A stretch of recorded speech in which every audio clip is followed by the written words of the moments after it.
আসসালামু আলাইকুম ওরহমতুল্লাহি ওয়া বারাকাতুহু। প্রিয় শিক্ষার্থী বন্ধুরা, এই ক্লাসে আমরা দেখব কিভাবে মাইক্রোসফট এক্সেলে একটি স্যালারি শিট তৈরি করা যায়। তো প্রথমে আমরা এই ধরনের একটি স্যালারি শিটের যে ডিজাইন আছে এটি আমরা করে নিব। করে নেওয়ার পরে আমরা মূলত এটিকে আমরা একটু ডিলিট করে দেই। অর্থাৎ এইভাবে করে এখানে যা যা আছে এইভাবে করে সবগুলো আগে টাইপ করে নিতে হবে। তো টাইপ করে নেওয়ার পরে আমরা একটু বুঝবো এখানে কী কী বিষয় আছে, বিষয়গুলো একটু বুঝতে হবে।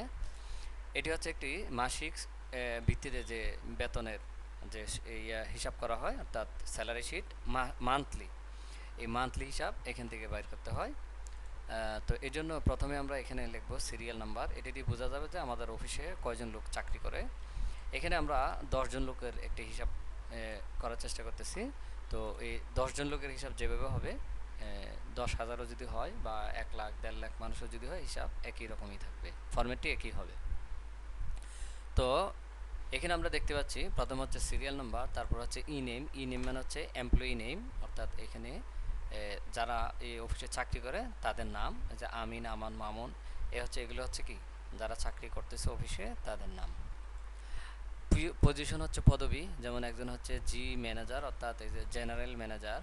তারপর হচ্ছে দুইজন হচ্ছেন ম্যানেজার, তারপরে কয়েকজন আছে অফিসার, তারপর হচ্ছে ক্লার্ক মানে হচ্ছে যে আমরা দেখতে পারি যে স্কুলে অনেক সময় দপ্তরি থাকে, আয়া থাকে, বুয়া থাকে, বা বিভিন্ন অফিসে যারা দপ্তরি বা আয়ার কাজ করে তাদেরকে বলা হয়, বা পরিষ্কার পরিচ্ছন্নতা কর্মী যারা আছে তাদেরকে বলা হয় ক্লার্ক।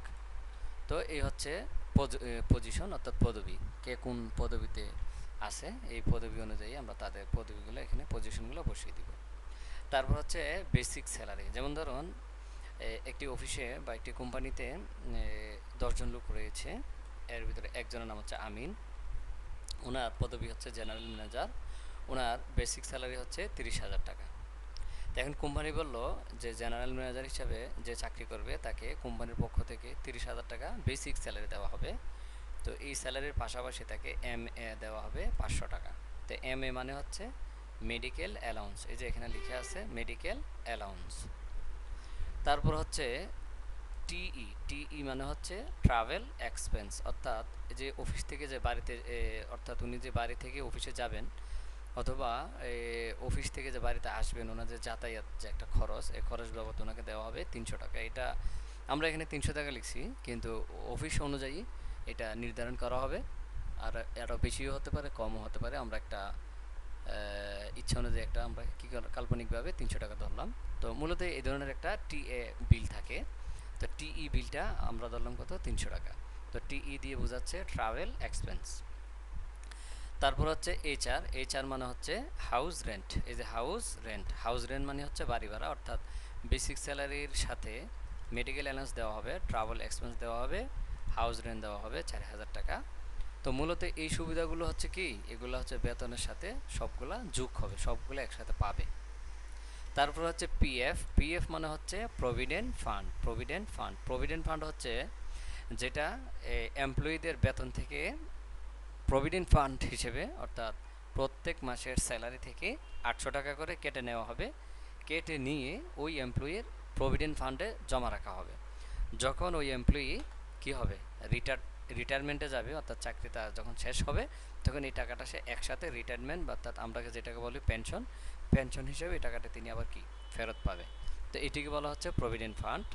আবার অনেকে আছে কি করে, মাস শেষ হওয়ার আগে অ্যাকাউন্টস থেকে 1,000 2,000 বা কিছু টাকা অগ্রিম নিয়ে নেয়, যে অ্যাকাউন্টসকে আসে বললো যে ভাই আমাকে কিছু টাকা অগ্রিম দিয়ে দেন, যখন আমার স্যালারি হবে তখন ওই স্যালারি থেকে এটা সমন্বয় করে দিন, অর্থাৎ মাইনাস করে দিন। তো মূলত আমরা এখানে 1টি 2টি 3টি 4টি 5টি 6টি অপশন নিয়ে আমাদের হিসাবটা আমরা করতেছি। তো বিভিন্ন প্রতিষ্ঠান অনুযায়ী বিভিন্ন এই অপশনগুলো আরও বাড়তে পারে, আরও কমতেও পারে। হ্যাঁ, তো মূলত আমরা একটা মিডল মানের একটি অফিস নিয়ে আমরা হিসাবটি করতেছি। তো অফিস যদি সরকারি অফিস হয়, ভালো মানের অফিস হয়, তাহলে এই সুযোগ সুবিধাগুলো আরও অনেকগুলো অ্যাড হবে। আবার দেখা গেছে আরও যদি নিম্নমানের অফিস হয়, শুধুমাত্র স্যালারিটাই দিবে, এই ধরনের কোনো সুযোগ সুবিধা তারা দিবে না। তো অফিস অনুযায়ী এই ক্যাটাগরিগুলো বাড়তেও পারে, কমতেও পারে। তো আমরা যদি এই স্যালারিটা যদি আমরা বুঝতে পারি, তাহলে আমরা যেই অফিসে চাকরি করি না কেন ওই অফিসের সুবিধাগুলো আমরা জেনে নিব, এবং ওই অনুপাতে এই শীটটা অর্থাৎ এই সূত্রগুলো আমরা এখানে অ্যাপ্লাই করে দিব। অ্যাপ্লাই করার পরে হিসাবটিকে আমরা সম্পূর্ণ করব। তো এখন আমরা যেই বিষয়গুলো এখানে এন্ট্রি করলাম, এই বিষয়গুলো দিয়ে কিভাবে নেট স্যালারিটা বের করা যায় এটি আমরা দেখব।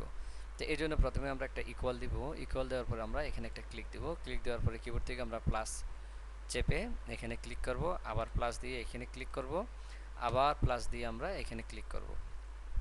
অর্থাৎ এই সবগুলো কিন্তু প্লাস হবে, অর্থাৎ বেসিক স্যালারির সাথে এগুলো কি হবে, যোগ হবে। এখন প্রভিডেন্ট ফান্ডটা কি হবে, মাইনাস হবে। এই জন্য আমরা মাইনাস দিয়ে এখানে একটা এই প্রভিডেন্ট ফান্ডে ক্লিক করলাম, আবার মাইনাস দিয়ে অ্যাডভান্সে ক্লিক করলাম। তো যারা অ্যাডভান্স নিচ্ছে তাদের অ্যাডভান্সটা মাইনাস হয়ে যাবে। এখন আমরা কিবোর্ড থেকে এন্টার চাপবো। এন্টার চাপলে কিন্তু আমাদের স্যালারির যে নেট যে স্যালারিটা, এই নেট স্যালারিটা বের হয়ে যাবে। এখন যদি আমরা কর্নার ধরে এভাবে যদি আমরা ড্রাগ করি, অর্থাৎ নিচের দিকে টান দিই, তাহলে সবার স্যালারিটা বের হয়ে যাবে।